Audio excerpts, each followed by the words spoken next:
salmista hablando dice, envía tu luz y tu verdad, que ellas me guíen, que me lleven a tu santo monte y a tus moradas.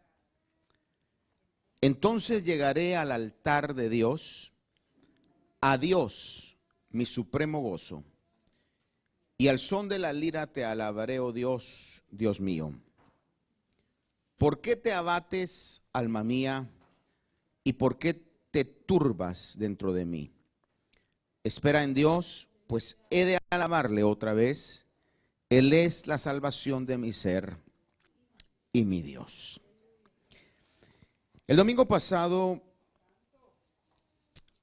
hablábamos en relación al Salmo 3, que de una u otra manera podría tener alguna similitud con la progresión de este Salmo 43.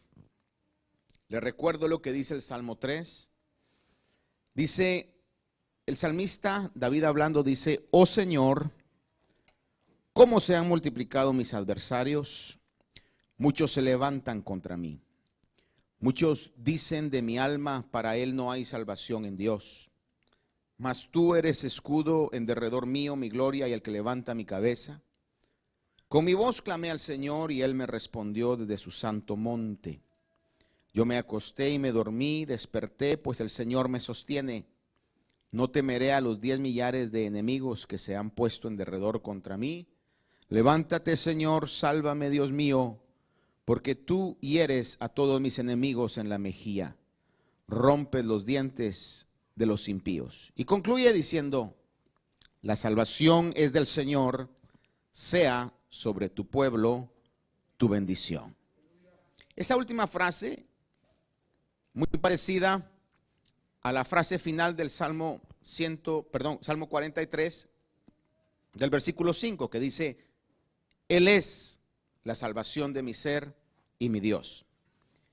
Y podríamos ver que aún el principio de los dos salmos pareciera tener el mismo inicio, un inicio donde en el Salmo 43 comienza el salmista a decir, hazme justicia, oh Dios, y defiende mi causa contra una nación impía, líbrame del hombre engañoso e injusto, ya que tú eres el Dios de mi fortaleza. ¿Por qué me has rechazado?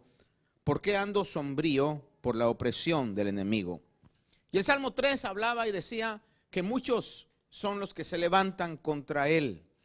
Y decía, no temeré a 10 millares de gentes. Y comienza la progresión de una actitud de necesidad a una actitud de victoria. Lo hablábamos el domingo pasado.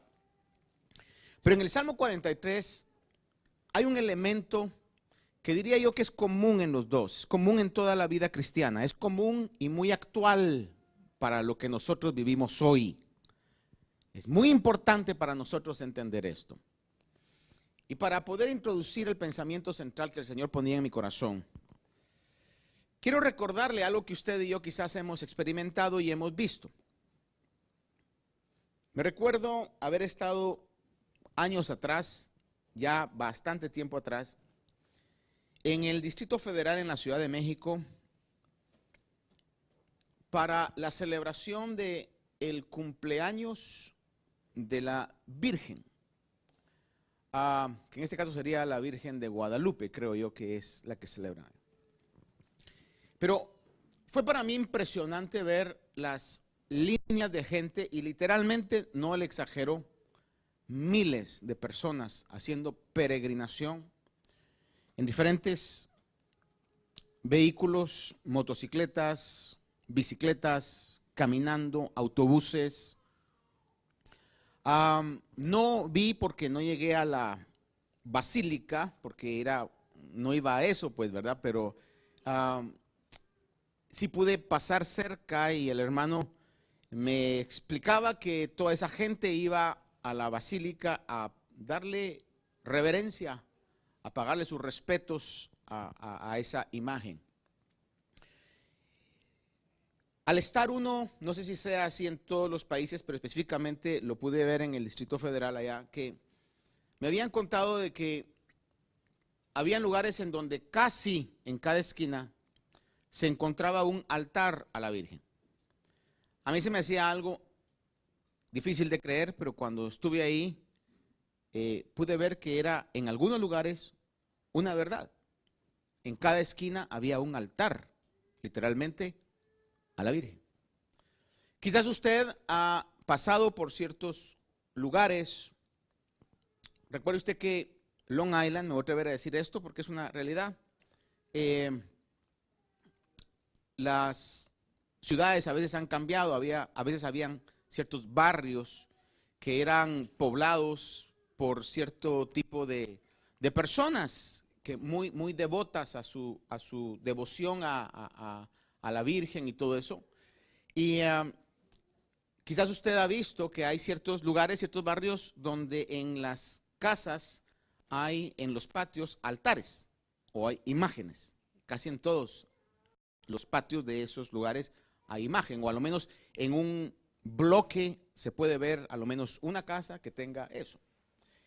Y es lo que en algún momento conocemos como los altares que se hacen a las imágenes o a los ídolos que la gente le rinde culto o le rinde devoción. Sabemos muy bien nosotros que la Biblia claramente dice que solo hay un Dios verdadero. Sabemos que Dios es un Dios que una de las cosas que aborrece literalmente es la idolatría. Es un pecado que entre la gama de pecados que existen, la idolatría es algo que el Señor realmente no tolera. Es algo que hasta cierto punto trajo castigo al pueblo de Israel, la idolatría. Pero sin embargo, las personas lo hacen porque de una u otra manera, al poner un altar, quizás sienten protección, quizás es la manera en que le demuestran su cariño, su devoción, su respeto a su respectivo santo, como le llaman. Pero de una u otra manera el altar tiene como una función específica en cada religión, especialmente diríamos en la religión que venera ídolos. Ahora, ¿qué dice la Biblia acerca de los altares?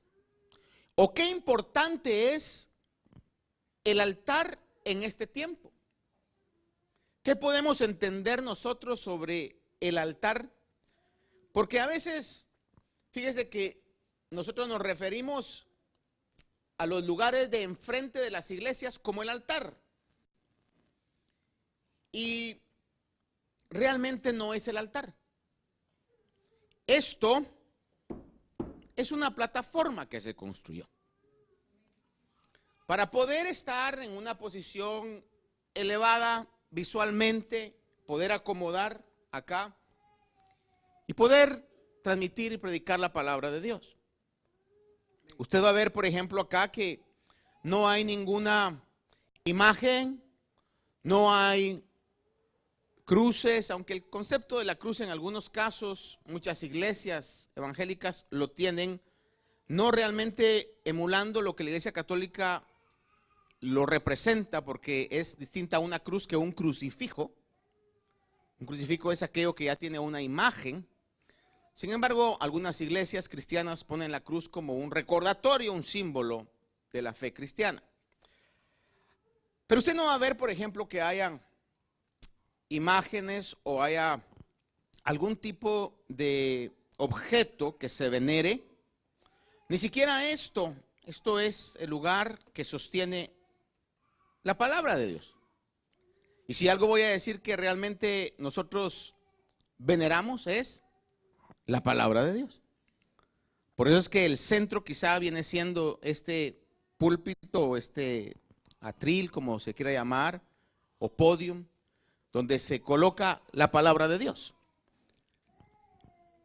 En sí, entonces, no hay nada especial, no hay nada milagroso con que usted venga y toque el altar o se acerque al altar, lo cual, le voy a decir yo, no lo quiero desanimar a que lo haga, sino que el venir al frente a veces es una actitud de reconocer nuestra adoración a Dios. Si otros se arrodillan ante ídolos, imágenes que tienen ojos y no miran, oídos y no oyen, tienen manos y no palpan. ¿Cómo no nosotros vamos a venir a la casa de Dios y arrodillarnos delante de Dios? Y mire que aquí hay alfombra, ahí no, entonces mejor le conviene más arrodillarse aquí que ahí, porque ahí aquí le va a doler menos. Pero lo que le quiero decir es de que no es en sí porque haya algo especial como se enseña o se motiva a veces en religiones que en algún momento pueden propiciar la idolatría a imágenes. Sin embargo, la pregunta sería, ¿existe entonces el altar? ¿Hay altares? ¿Qué es el altar? Y rápidamente quisiera que usted y yo viéramos, porque en el Salmo que leímos, Salmo 43, podemos ver que el deseo del salmista en el versículo 3, al pedir que se enviara la luz y la verdad, y que éstas fueran la guía para que llevaran su vida al monte de Dios y a las moradas de Dios. El verso 4 dice muy específicamente, entonces llegaré al altar de Dios. Obviamente cuando el salmista está hablando sobre esto, está hablando acerca del templo y del altar de Dios. Diríamos que lo más cercano que se tenía de la presencia de Dios, el pueblo de Israel, era el arca del pacto. Era la manifestación donde en ese lugar, en ese mueble, Dios había elegido manifestar su gloria. La petición de David en este caso es: quiero ser guiado al altar de Dios. Dice, al Dios de mi supremo gozo. Porque de una u otra manera, el llegar al altar iba a transformar la vida. Las personas que podamos llegar al altar de Dios, vamos a ser transformadas. Si tenemos necesidad de fuerza, allí vamos a recibir fuerza. Si tenemos necesidad de gozo, ahí vamos a recibir gozo. Aún en el altar de Dios podemos recibir sanidad espiritual, restauración espiritual, aún sanidad física. Pero la pregunta es, ¿cuál es el altar de Dios? ¿Y cómo podemos llegar al altar de Dios hoy?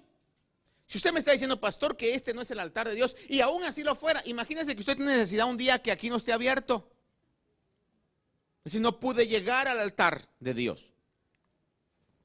De acuerdo a lo que la palabra de Dios nos enseña, fíjese que en Hebreos capítulo 12, del 18 al 22, dice, porque no os habéis acercado a un monte que se puede tocar, ni a fuego ardiente, ni a tinieblas, ni a oscuridad, ni a torbellino, ni a sonido de trompeta, ni a ruido de palabras, tal que los que oyeron rogaron que no se les hablara más, porque no podían soportar el mandato, si aún una bestia toca el monte será apedreada. Esa era la escena que Israel estaba viviendo cuando Dios se manifestaba en el monte Sinaí, y entonces no podían acercarse ni siquiera los animales al monte, porque tal era la magnitud de poder y de gloria que podían literalmente ser muertos. Y aquí dice, no os habéis acercado a ese monte. Dice, tan temible era el espectáculo que Moisés dijo, estoy aterrado y temblando. Es decir, Moisés está ante la gloria de la presencia de Dios y se siente con ese temblor, con ese miedo, que dice que estoy aterrado y temblando al estar delante de Dios. Y dice, vosotros en cambio, y aquí nos incluye a nosotros, os habéis acercado al monte Sión y a la ciudad del Dios vivo, la Jerusalén celestial, y a miriadas de ángeles, a la asamblea general e iglesia de los primogénitos que están inscritos en los cielos, y a Dios el juez de todos, y a los espíritus de los justos hechos ya perfectos, y a Jesús, el mediador del nuevo pacto, y a la sangre rociada, que habla mejor que la sangre de Abel. Es decir que hoy nosotros nos hemos y podemos acercarnos a un monte espiritual, podemos acercarnos a ese lugar donde dicen que hay millares de ángeles, a esa dimensión donde dice que están los espíritus de los santos hechos ya perfectos, pero no es algo material, no es algo físico, es algo espiritual, que no podemos ver con estos ojos, pero el hecho que no lo podamos ver no quiere decir que no exista. Si la Biblia lo dice que así es, yo creo firmemente que así es. Encontramos que este monte santo es una realidad espiritual que no podemos percibir con nuestros sentidos, pero es real. Considerando esto, hermano, veamos que el Antiguo Testamento nos habla acerca del altar de Dios. ¿Qué había o qué hay en el altar de Dios? Una de las cosas que tenemos que comprender es que Dios es único y Dios es especial. Dios es un Dios que es santo y eso lo hace único, lo hace apartado, hermano. Podrán haber muchos llamados dioses, pero hay un solo Dios verdadero. En Deuteronomio 27, del 5 al 8 dice, cuando le habla el Señor al pueblo de construir un altar, dice, construirás el altar del Señor tu Dios de piedras enteras y sobre él ofrecerás holocaustos al Señor tu Dios. Y sacrificarás ofrendas de paz y comerás allí y te alegrarás delante del Señor tu Dios. Escribirás claramente en las piedras todas las palabras de esta ley. Fíjese que el altar que Dios pedía era un altar que no tenía que ser construido con herramientas humanas. Y eso nos habla mucho al día de hoy, que cuando le hacemos el culto a Dios, no tiene que ser con las cosas que el mundo quiera poner en nuestra vida o que sean exitosas en el mundo, sino que tiene que ser algo que agrade a Dios. Los cantos que cantamos tienen que ser cantos que agradan a Dios. Expresiones que tenemos tienen que ser expresiones que agraden a Dios. Óigame, si a Dios le agrada que yo gima, aunque eso no suene muy melodioso, es lo que agrada a Dios. Si a Dios le agrada que yo tenga expresiones con mi cuerpo, aunque quizás parezca eso no ser muy lógico ante la mente humana, eso es lo que agrada a Dios. Yo tengo que hacer lo que agrada a Dios. El altar de Dios era un altar que se usaba con elementos sin modificarlos.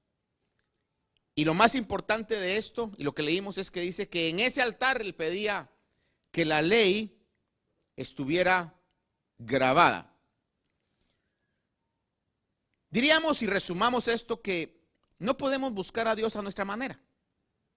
No podemos agradar a Dios a nuestra manera.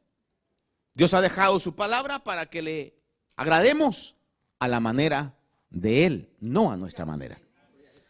Ahora, fíjese que el altar en el Antiguo Testamento era un lugar de sacrificio. Y era construido de tierra, de roca, en algunos casos de bronce.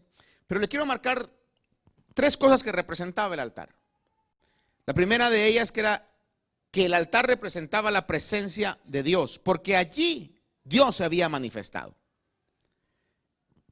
En el libro de Génesis capítulo 12, verso 7, cuando el Señor se le aparece a Abraham, dice, y el Señor se apareció a Abraham y le dijo, a tu descendencia daré esta tierra.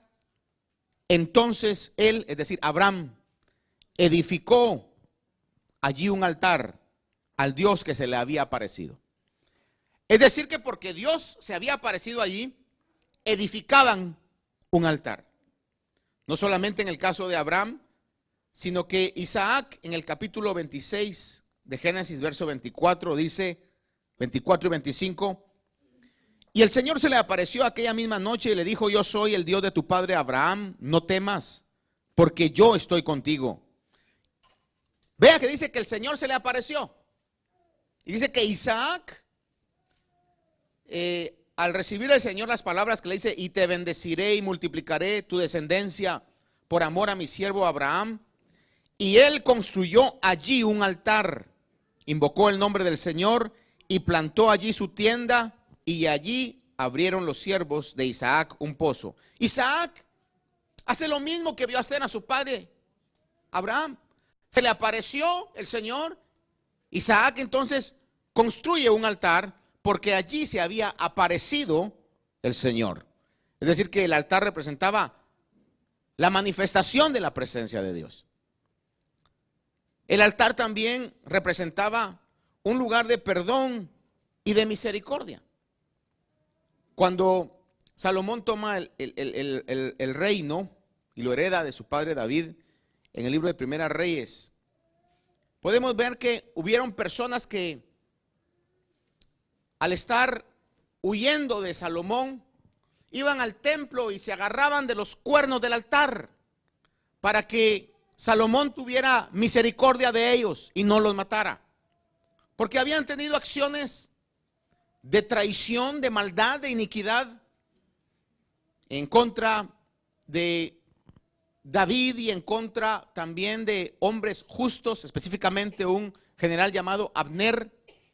Y estos hombres, estoy hablando acerca de Joab y estoy hablando también de otro, del hermano de Jacob llamado Adonías, que llegaban al altar y se agarraban de los cuernos del altar para que pudieran alcanzar misericordia.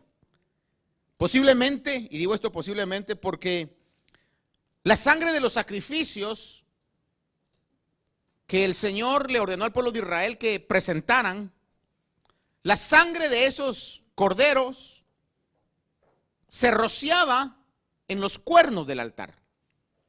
Cuando digo los cuernos, era las puntas que salían de la tapadera del arca, hermano, y entonces se rociaban ahí. Entonces, de una u otra manera, el altar representaba un lugar de misericordia. Llegaban ahí como para poder lograr que las personas tuvieran misericordia y les perdonaran la vida. Es decir que, si podemos tomar representaciones, diríamos, en su altar Dios se manifiesta. En su altar Dios derrama su misericordia. Y yo creo que todos nosotros necesitamos todos los días la misericordia de Dios. De hecho, el salmista dice que nuevas son cada mañana sus misericordias. Decía Jeremías, por la bondad del Señor no hemos sido consumidos, porque nunca decayeron sus misericordias. Si algo es maravilloso es saber que tenemos un Dios misericordioso, hermano. Otro punto que podemos ver en el altar es que el altar representaba un lugar de bendición. En Éxodo 20:24 dice, harás un altar de tierra para mí y sobre él sacrificarás tus holocaustos y tus ofrendas de paz, tus ovejas y tus bueyes en todo lugar donde yo haga recordar mi nombre. Vendré a ti y te bendeciré.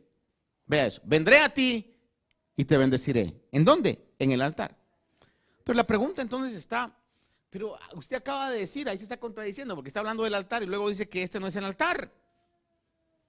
Eso es lo más maravilloso que puedo ver yo, de que si fuera un solo lugar estaríamos en graves problemas. Sin embargo, podemos encontrar misericordia, podemos encontrar bendición, podemos encontrarnos con la presencia de Dios en el altar de Dios. En Hebreos 13:10 recalca lo que veíamos anteriormente, que no nos acercamos a un monte geográfico físico, sino a un monte espiritual. Dice Hebreos 13:10, nosotros tenemos un altar del cual no tienen derecho a comer los que sirven al tabernáculo. Está hablando acerca de que en esta nueva etapa que vivimos, se ha inaugurado un altar real espiritual. Espiritual pero real. Y es un altar diferente al altar del tabernáculo, del cual le digo yo que se llegaban a agarrar para que tuvieran misericordia. Era un altar distinto al cual los sacerdotes rociaban la sangre de los sacrificios. En Mateo 27:51 podemos ver, antes de ir ahí, vea conmigo Hebreos 13, 14 y 16. Dice la palabra, Hebreos 13, 14 y 16. Porque no tenemos aquí una ciudad permanente, sino que buscamos la que está por venir. Por tanto, ofrezcamos continuamente mediante él sacrificio de alabanza a Dios, es decir, el fruto de labios que confiesan su nombre. Y no os olvidéis de hacer el bien y de la ayuda mutua, porque de tales sacrificios se agrada Dios. Déjeme decirle esto. Entonces, en la dimensión del evangelio de gracia que vivimos hoy, le pregunto, ¿hay todavía sacrificios que tenemos que presentar a Dios? Dice la Biblia que es un sacrificio de alabanza. Y no meramente, entendiendo el texto, es que lleguemos solamente a cantarle a Dios cuando venimos a la iglesia o a adorar a Dios, sino que dice que el verdadero sacrificio de alabanza tiene que tener un ingrediente especial y es fruto de labios que confiesen su nombre. Cuando usted y yo confesamos el nombre de Cristo en el mundo, estamos dándole alabanza a Dios. Usted está dándole alabanza a Dios cuando confiesa que Él es su Señor. Estamos dándole alabanza a Dios. Pero también damos alabanza cuando dice en el libro de Hebreos que hagamos el bien y de la ayuda mutua. Son sacrificios que usted los hace por alguien, por alguna persona, pero detrás de la persona usted lo está haciendo para Dios. Es un sacrificio que se está haciendo para Dios. En el momento que los cristianos nos olvidemos de ser la diferencia con nuestras actitudes, estamos perdiendo el sabor a sal. No importa que tanto brinquemos, no importa que tanto hagamos dentro de la iglesia, cuando nos olvidamos de que nuestras actitudes deben de reflejar el amor de Cristo al prójimo, sea quien sea el prójimo, estamos perdiendo el sabor de cristianismo.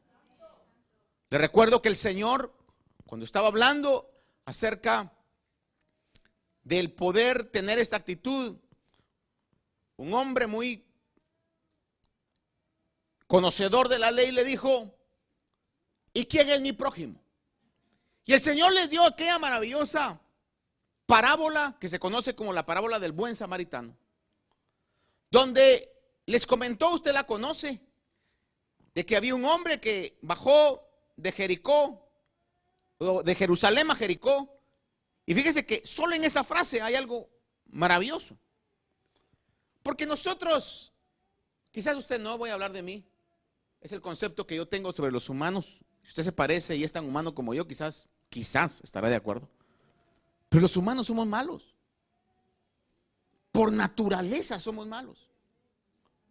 Si usted dice, no, yo soy muy bueno, bueno, entonces quizás no nos parecemos.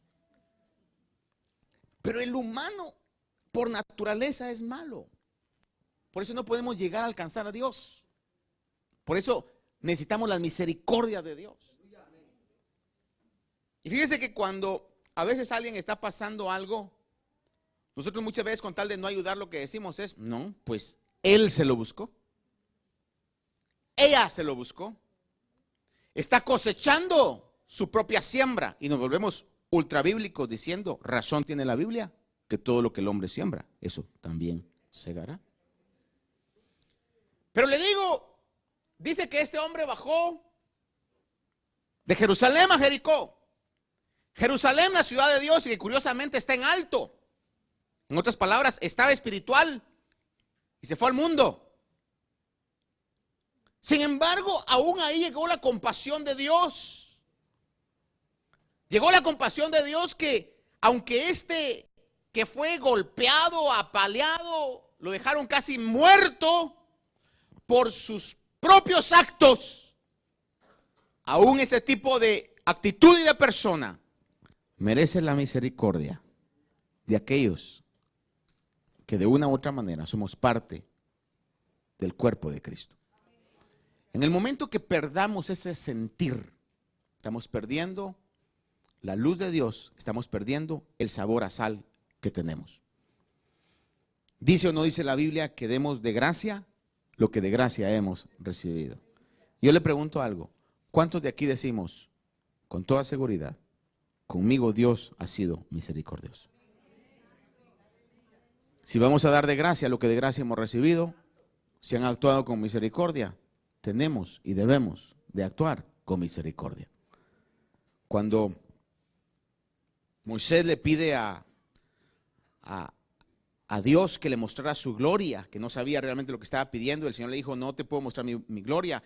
En el monte estaba Moisés y le dice, mira, pero hay un hueco en la roca, ahí te voy a poner y voy a pasar, vas a ver mis espaldas. Se oyó que decía, misericordioso y clemente es el Señor, lento para la ira y grande en misericordias.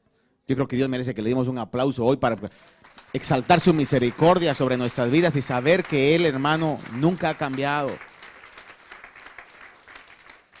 Y fíjese que cuando nosotros vemos este altar, donde podemos dar esos sacrificios de alabanza, pero también podemos dar esos sacrificios de hacer el bien y de hacer la ayuda mutua, nos damos cuenta que es un altar no igual al altar del Antiguo Testamento, sino hoy es un altar espiritual. Hoy día el altar, más que un lugar geográfico, denota o se refiere a una actitud o un lugar de acercamiento a Dios. ¿Se recuerda usted que cuando el Señor Jesús entregó el Espíritu al ser crucificado, en Mateo capítulo 27, 51 le leo, dice, y he aquí el velo del templo se rasgó en dos de arriba a abajo, y la tierra tembló y las rocas se partieron. Vea algo, hermano, aquí una pequeña pausa. Cuando nosotros a veces hablamos de buscar la santidad, estamos a veces tan ignorantes del concepto de lo que es realmente la santidad de Dios, porque creemos que el buscar la santidad de Dios nos va a hacer así personas que el caminar va a ser despacio y hermano, y la cara así como de buena gente todo el tiempo, hermano.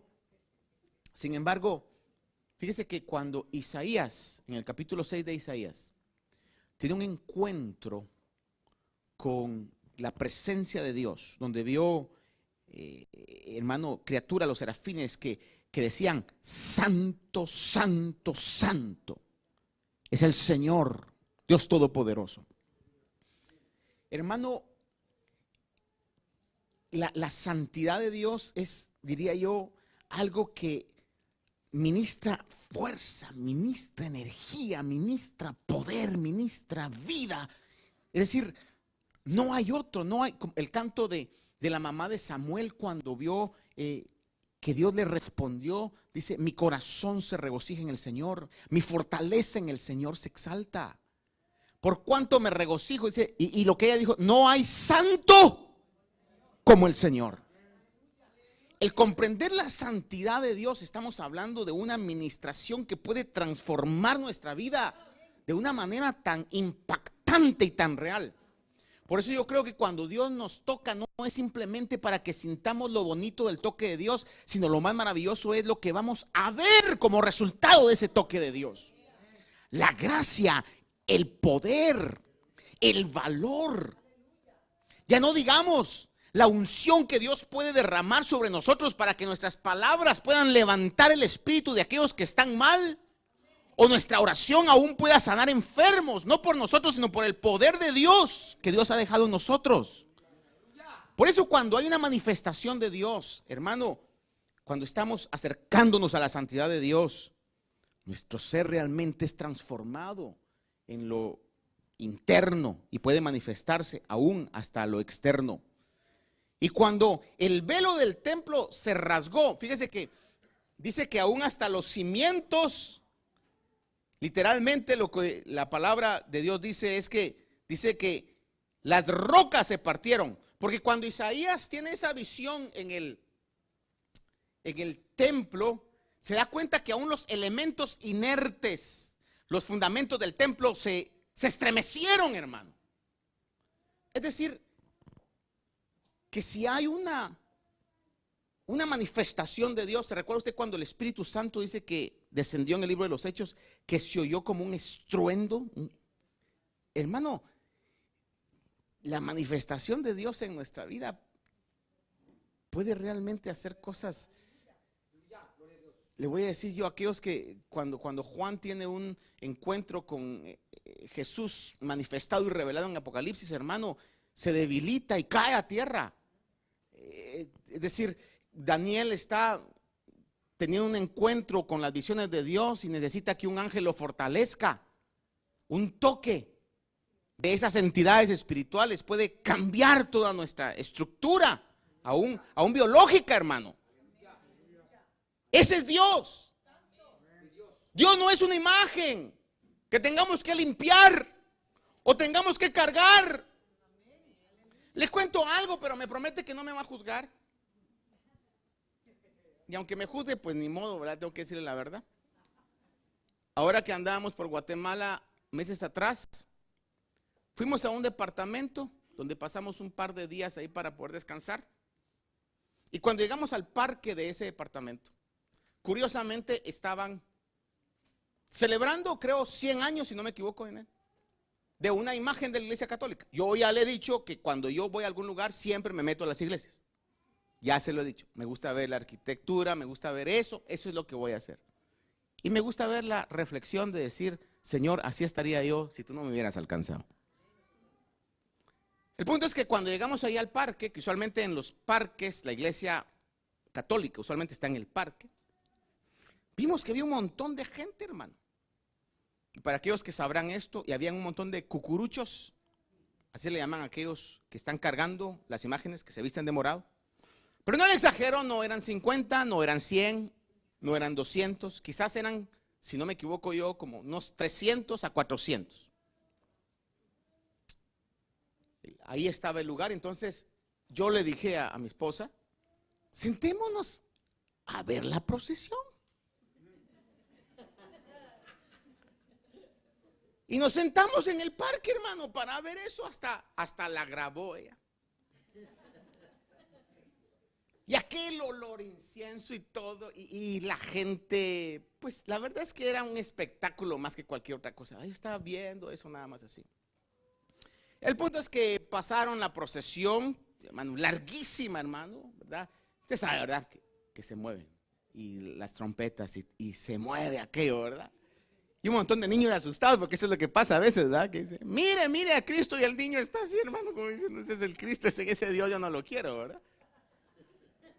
El punto que le quiero marcar es que terminaron de la procesión, nosotros quedamos ahí en el parque, nos tomamos un café, y luego llegaron unos hermanos, un grupo de jóvenes, a la esquina del parque. Pusieron sus instrumentos, conectaron todo con un generador y comenzaron a alabar a Dios en el parque. Y entonces cuando salimos de ahí le digo a él, vamos allá con los hermanos. Ya estábamos nosotros alabando a Dios también ahí. Estamos nosotros aquí, están los muchachos ahí cantando, cabalmente estaban cantando un canto, lo que me llamó la atención fue ese de te doy gloria, gloria, así comenzaron, ¿verdad? Y sí, un grupo de personas que se comenzó ahí, se agrupó. El punto es que estamos ahí, de repente yo tengo una escena que de esas escenas que me quedó en mi corazón y en mi mente y nunca creo yo la voy a olvidar.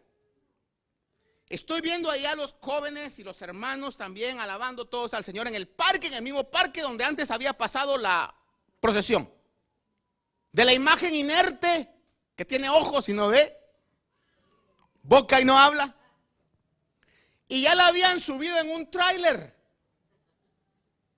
Y curiosamente el semáforo le dio rojo al tráiler y quedó la imagen parada ahí, inerte, encima del tráiler, ya sin las luces, sin el incienso, cabalmente así, viendo la vida de Dios en un grupo de personas que no necesitábamos imágenes para levantarle un altar de Dios aún en un parque. Cuando yo vi eso, vi los dos contrastes. La religión muerta y la vida de Dios en un grupo de personas que reconocemos que el altar de Dios no necesita imágenes, sino puede ser en cualquier lugar. El velo se rasgó, dando a entender que la presencia del Señor salió y se hizo disponible a todos aquellos que tengan la actitud correcta para llegar al altar de Dios. Gloria a Dios. Ahora, déjenme ir rápido con esto, hermano, ¿no? Juan 4, 20, 23, el Señor lo dijo a aquella mujer samaritana. Cuando le preguntó a esta mujer, ¿dónde debemos de adorar? Y el Señor le dice, nuestros padres, la mujer le dice, nuestros padres adoraron en este monte y vosotros decís que en Jerusalén está el lugar donde se debe adorar a Jesús. Jesús, le dijo, mujer, créeme, la hora viene cuando ni en este monte ni en Jerusalén adoraréis al Padre. Oiga esto, ni en este monte ni en Jerusalén adoraréis al Padre. Dice que los verdaderos adoradores ya no iban a tener que estar en un lugar, sino tenían que estar en una actitud correcta. Y la actitud era adorar al Padre en espíritu y en verdad, porque ciertamente a los tales el Padre busca que le adoren. Ahora, déjeme concluirle con esto, hermano. Fíjese que en el altar hay una comunicación entre el cielo y la tierra. Solo con esto le quiero dejar. Hay mucho más acá, pero con esto lo quiero dejar. ¿Se recuerda usted de que en el pueblo de Israel hubo un juez llamado Sansón? Cabalmente estaba viendo que hasta una película creo que han hecho de Sansón ahora. Bueno, han hecho muchas, ¿verdad? Pero ahora acaba de salir una más. Pero este Sansón, fíjese que sus padres reciben una visitación de Dios. El padre de él se llamaba Manoa. En el libro de Jueces, capítulo 13, verso 19, dice, y Manoa tomó el cabrito con la ofrenda de cereal y lo ofreció sobre una piedra al Señor. Y el ángel hizo maravillas mientras que Manoa y su mujer observaban. Pues sucedió que cuando la llama subía del altar hacia el cielo, el ángel del Señor ascendió en la llama del altar, y al ver esto, Manoa y su mujer cayeron rostro a tierra. Están recibiendo una promesa de Dios, están viendo la manifestación de Dios en el altar y se están dando cuenta que en ese altar es como que fuera un lugar donde el cielo se une con la tierra. Le repito, el altar de Dios hoy es un lugar donde el cielo se une con la tierra. Cuando el Señor se manifestaba en el arca, era la manifestación de lo celestial a lo terrenal. Y si el altar hoy no es un lugar específico, sino una actitud específica, es en esa actitud específica donde el cielo se une con la tierra. Donde nuestros pensamientos pueden ser transformados por los pensamientos de Dios. Donde nuestras emociones pueden ser transformadas por el corazón de Dios.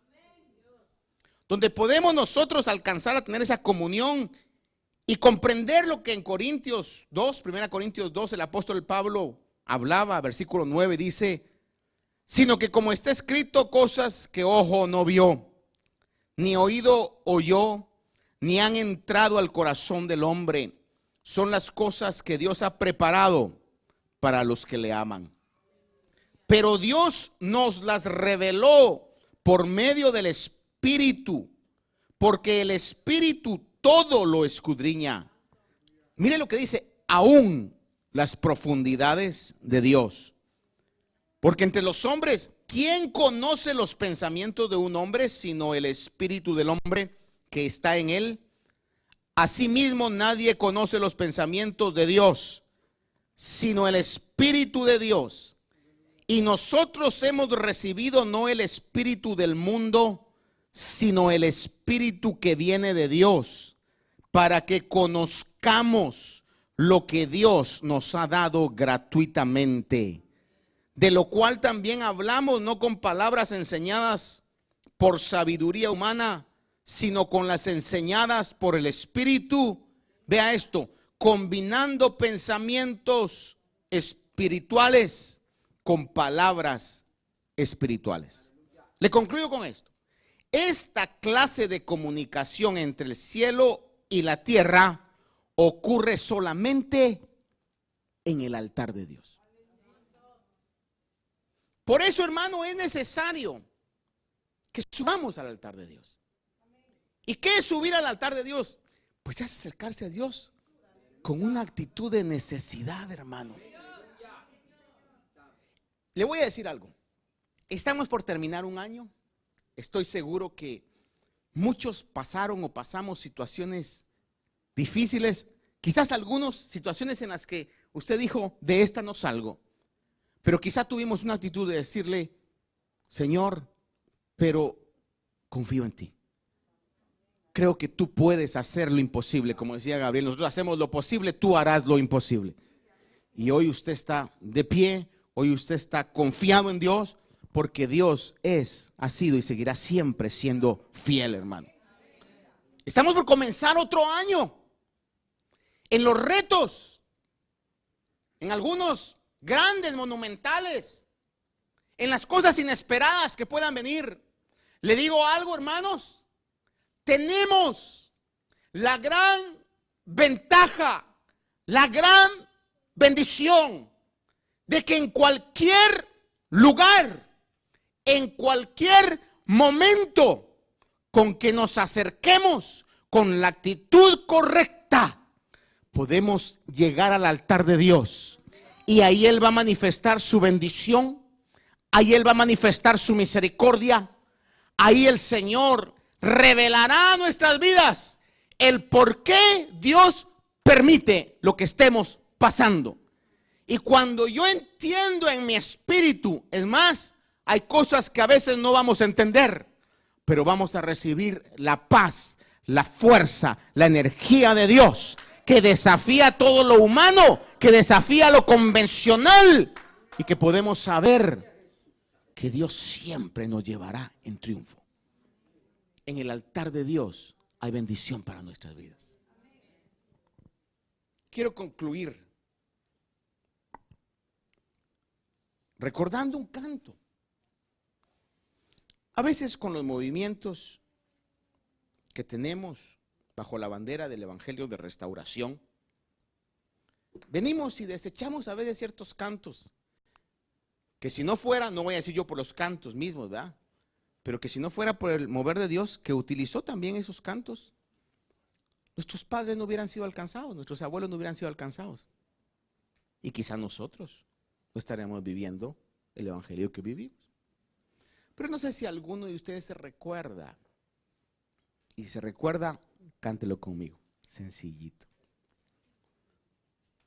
Decía algo así: en el altar de Dios, en el altar de Dios, el fuego está encendido.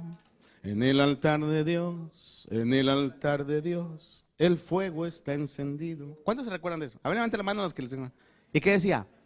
Nadie lo podrá apagar, nadie lo podrá apagar, porque el fuego de Jehová en mi corazón está. Nadie lo podrá apagar, nadie lo podrá apagar, porque el fuego del Señor en mi corazón está.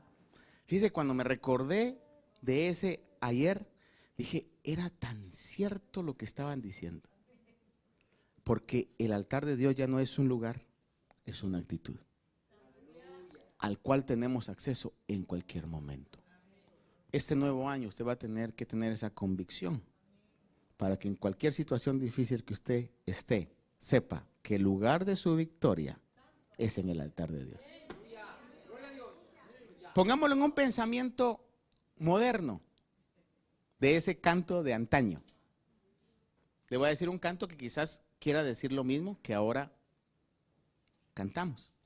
Y dice: a tus pies mi corazón a tus pies, entrego lo que soy.